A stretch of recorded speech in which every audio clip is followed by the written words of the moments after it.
اکبر.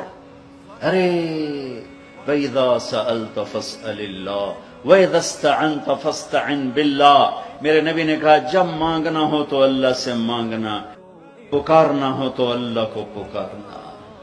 جن پر موت آ گئی، جنہیں اللہ نے پیدا کیا، جنہیں موت دے دی، زمین کے نیچے پہنچایا، یا نہ تمہارے سوال کا جواب دے سکتے ہیں، نہ تمہاری پکار پر لبیک کہہ سکتے ہیں. ایک اللہ ہے جو ہر حال میں لبیک بھی کہتا ہے، پہنچتا بھی ہے، سنتا بھی ہے. سب سناٹا کہ لوگ پڑھتے ہیں حدیث شریف اذا استعنت فاستعن باللہ، کہ جس وقت بھی تم مدد مانگو رب سے مانگو. ہمیں اس حدیث سے کوئی اختلاف نہیں ہے، مگر کوئی غلط فہمی میں کا شکار نہ ہو جائے. تو آئے ہر مرغ کے انجیر نے، ہر بندے کا یہ مقام نہیں ہے کہ بھوک لگی ہوئی ہو تو کہے میں نے کسی سے یہ نہیں کہنا کہ کھانا لا کے دو. وہ خاص لوگ ہیں، ان کا مقام ہے اور ان کے لیے یہ حکم بھی ہے.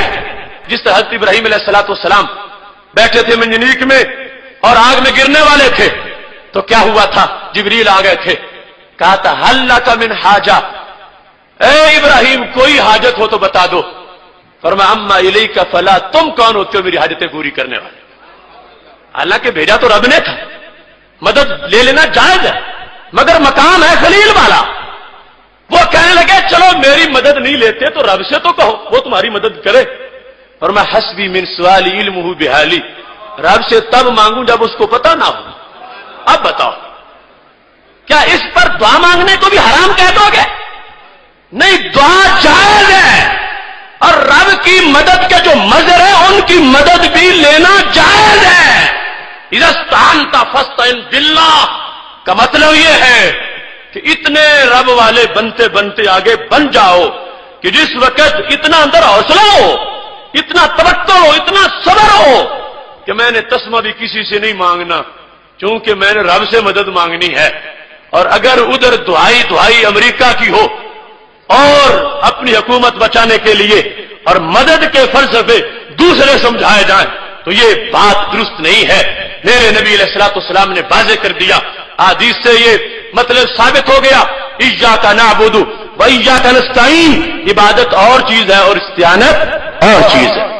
اس سلسلہ میں میں آپ کے سامنے اس بر صغیر کی سرزمین کے وہ مرد حق پرست جن کو حضرت شاہ عبد العزیز محدث دہلوی کہا جاتا ہے، ان کی سورہ فاتحہ کی تفسیر یہ میرے ہاتھ میں ہے، جس کو میں آپ کے سامنے بیان کرنا چاہتا ہوں. اب اس مقام پر یہ آیت فاتحہ کی ایاک نعبد و ایاک نستعین صفحہ نمبر 8 بڑی لذیذ توحید بیان کرتے ہیں. کہنے لگے شیخ سفیان ثوری رحمت اللہ علیہ روزے در نماز شام امامت میں کر. حضرت سفیان ثوری رحمت اللہ علیہ ایک دن شام میں نماز کی امامت کر رہے تھے. کیوں ایاک نعبد و ایاک نستعین گفت، بے ہوش استاد. جب ایاک نعبد و ایاک نستعین پڑھا تو بے ہوش ہو گئے. یہ اسرار توحید کی لذت پانے والے لوگ، کھوکھلے نہیں کہ اوپر سے سب کچھ کرتے رہے اندر نماز میں بھی دھیان نہ ہو.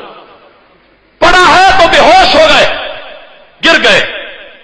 جس وقت ہوش آیا گفتند ہے شیخ تراچے شدہ، شاید تجھے کیا ہو گیا؟ جماعت کراتے ایاک نعبد و ایاک نستعین پر بے ہوش کیوں گر گئے؟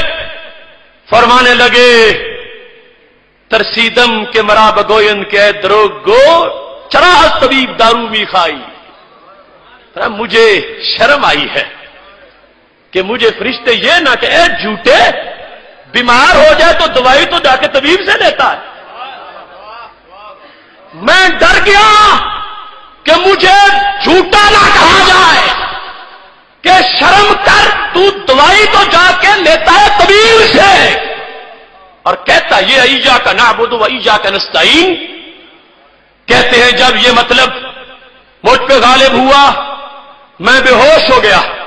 یہ ہے خاص لوگوں کا مقام کہ جنہوں نے تصوف اور توحید کی رموز بتائی ہیں. یعنی یہ ہیں جو گزارا کر لیتے ہفتہ بھی کہ رب نے بھیجا تو کھائیں گے ورنہ نہیں کھائیں گے. خشک نہیں، یہ تر عقیدے والے جو باقاعدہ پریکٹیکل بھی کر کے دکھا دیتے ہیں استعنت فاستعن باللہ، یہ مقام پا لیتے ہیں تو وہ ولایت کے مرتبے کے لحاظ ایسے مقام پہ پہنچ جاتے ہیں. اب اس بات کو بیان کر کے کیا بتایا حضرت شاہ عبد العزیز محدث دہلوی رحمۃ اللہ علیہ نے؟ یہ لفظ غور سے سننا اور غور سے آگے سنانا اور دھیان کرنا. فرمانے لگے سنو لوگو، یہاں سے مسئلہ توحید سمجھ آ گیا. درینجہ باید فہمید کہ استعانت از غیر بوجہ کہ اعتماد برا غیر باشد و اورا مظہر اون الہی ندانت حرام است.